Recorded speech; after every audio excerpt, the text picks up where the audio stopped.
You can't be in the region for security reasons and not deal with the biggest security problem that you have created in effect. I don't see how you can walk away from this one. General Antony Zini. Dr. Bethany, before the break, I asked the question whether the U.S. is sincere about resolving the Arab-Israeli struggle, which she thinks is the genesis of all problems in the Middle East. Well, I think this is a very, very important question. And let me start by saying that I believe the report is about saving the United States rather than about saving the Arabs, which is very normal. They are American people working for the interest of their government, of their people, of their country. Good for them. I think for us, the important point is the United States going truly to acknowledge Security Council resolutions? Is it going to exert any pressure on Israel to accept the Arab Initiative, to accept Land for Peace formula? I think this is the problem. The Israeli element in American policy towards the region is very, very strong, and we hear all the time Olmert saying either it is not the time for peace or he has no partner for peace. In the meantime, continues in occupying Palestinian lands, transferring Palestinian people, and perpetrating massacres against Palestinian people. Ambassador, you were closely linked to the Arab-Israeli struggle. You were ambassador in Israel. Do you think the U.S. is sincere this time, or is this just a general condiment whenever the president is in trouble or Tony Blair is in trouble? You know, they say, this time for sure, for real, we are going to resolve it. Well, Jassim, I like to think that I was closely linked to the effort to try to make comprehensive peace in the region during the Clinton administration, and we worked very hard to try to get an Israeli-Syrian agreement in those days. As Bethany knows, she was one of our partners in that effort. Sure. The Bush administration under President Bush has taken the attitude for the last 6 years that it was a mistake for Clinton to engage in that effort because it failed. The president's default position has been that nothing good can come of investing his energy in trying to make peace. Now, 6 years later, it's far, far more difficult. You know, Secretary Baker can recommend return to the Madrid type approach that was characterized his efforts and then Clinton's efforts. But that was 15 years ago, and the region now is in a deep crisis.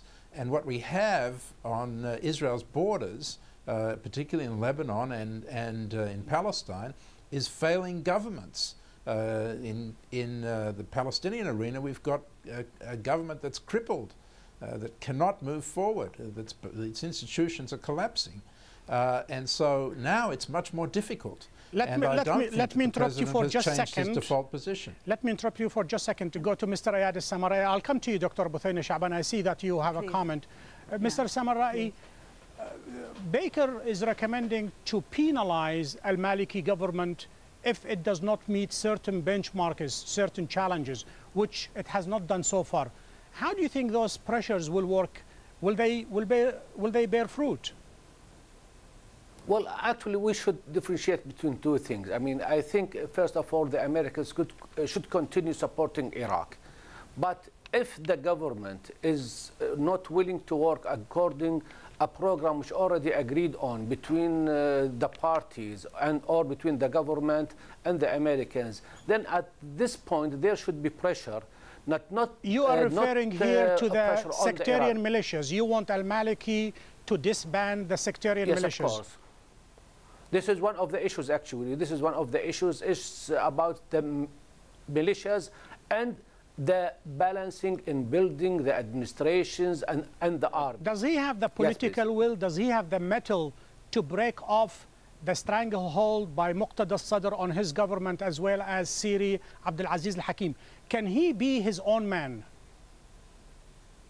Well, actually, let's say, if he is willing to work on behalf of one of the parties, then he shouldn't ask the support of the others. But if he is willing to work for on behalf and for the interest of everybody in Iraq or all the parties, then he can get much support from the others. And at the end, we are willing to see a government will work on behalf of the Iraqis, not on behalf of this group or that group. Dr. Bethany Shaban, I don't know whether Martin Indyk was insinuating, or was he referring directly to the Syrian involvement with Hamas and Hezbollah that is causing too much trouble for Israel and perhaps the United States? What do you really want from the United States? Do you want the Golan Heights, or do you want some sort of a security arrangement? What is it that you want? I would like, if you allow me, to go back to what Martin said. Yes, I agree with him. We were partners, and we had a happy time working together on the Israeli-Syrian negotiations. But I would like to inform your wonderful viewers, as Martin knows, in Shepherdstown, it was Barak who backed down and who didn't want to continue in order to reach a peace settlement with Syria. And now Martin is making the same, effort to put the blame on the Palestinians, that you have a stalling government in Palestine, you have a stalling government in Lebanon. And I think it is a big problem that Israel kills the Palestinians, assassinates them, destroys them, and then says we have no partner. We have no partner in Arafat. We have no partner. I mean, at least we should mention that Hamas was democratically elected by the Palestinians, and yet the Speaker of Parliament and 20 members of Parliament are in Israeli jail. Is that something that the U.S. agrees to? What we have to think about in the Middle East is that we are the indigenous people. Israel is an occupying power. 22 Arab countries have put an initiative in the table. Let me broaden it just a little bit. Just this sentence. Go ahead. Go ahead. Go ahead. It is Israel who refuses to make peace. It is Israel who is the obstacle on the way of peace. It is not the weakness of the Arab. It's not the inability of the Arab. It is the strategy of Israel. And by the way, the Israeli government is just as weak as the Palestinian government is not weaker. Point well taken. Bethany, you have Khaled Mashal in Damascus, and Khaled Mashal is blocking a national unity government to be formed between Abu Mazen and Ismail Haniyeh, and that national unity government would provide a basis for a negotiation with Israel. As an architect of the dual containment regarding Iraq and Iran, the U.S. is also called upon to talk to Iran. The Iranians, in the words of the Iranian National Security Advisor, Mr. Larijani, he says, if you want to get our help, you have to get out. Will the U.S. do that? Look, it's too late and too early to talk to Iran. As I say, I'm not against talking to Iran or Syria, but I think we need to understand that Iran feels that it is in a position now to dominate the region. The wind is at its back. Ahmadinejad is very cocky. His only interest in talking to the United States now is to humiliate the United States. I don't think he believes it's necessary to make any kind of deal with the United States. He will help the United States out of Iraq so that Iran can take over there as best it can, particularly in the south. So I think we have to be realistic about the situation. Or this access of Iran and Syria somehow will manage to drive the Americans out? Well, I don't think they'll manage to drive the Americans out, but I think we have to be realistic. There is a strategic alliance between Iran and Syria, and I'm sure Bethany would not deny that. That exists. That works well. That serves the interests of both Iran and Syria. And we shouldn't have any illusions that we can break that by offering Syria the Golan Heights. Dr. Bethany?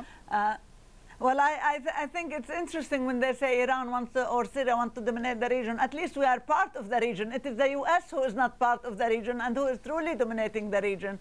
Syria and Iran share the view that foreign occupation is the big problem in the region. But there is one flaw in that argument, Dr. Bethany. That is coming at the expense of the Iraqis. The mayhem and the killing and the bloodbath in Iraq, it is not 100% American caused, but also regionally caused. Remember, Syria took a very strong stand against the war on Iraq. Syria is the one that warned that if the Americans come to Iraq, they are going to sink in the Iraqi sand, that the best thing to do is to resume peace negotiations. We've been calling for years that the resumption of Madrid and solving the Arab-Israeli conflict is the solution to the region. Let me get a final answer from Mr. Samarra'i. Why is it the Iraqi government is speaking with two voices? What is the cause? What's the reason? Well, of course, I think there is different views about that. The government, it is not a one-party government. It's a government of so many parties. So, of course, there is different views. And the other, I mean, it is not clear how this conference should be done. So maybe if it is clarified and putting down the goals which should be achieved through this conference, maybe at the end they will reach to one conclusion. Ayad al-Samarra'i from Baghdad, thank you very much. Dr. Bethany Shaban, Ambassador Martin Indyk, thank you all. Thank you. To find more information about Inside Iraq and to send us your comments, please go to aljazeera.net/English. That's all the time we have for this week. Next week, we shall ask the following question. Was oil the principal reason for the invasion of Iraq? Or was it a major factor in the planning to pay for the heavy cost of the war? Join me then. Goodbye.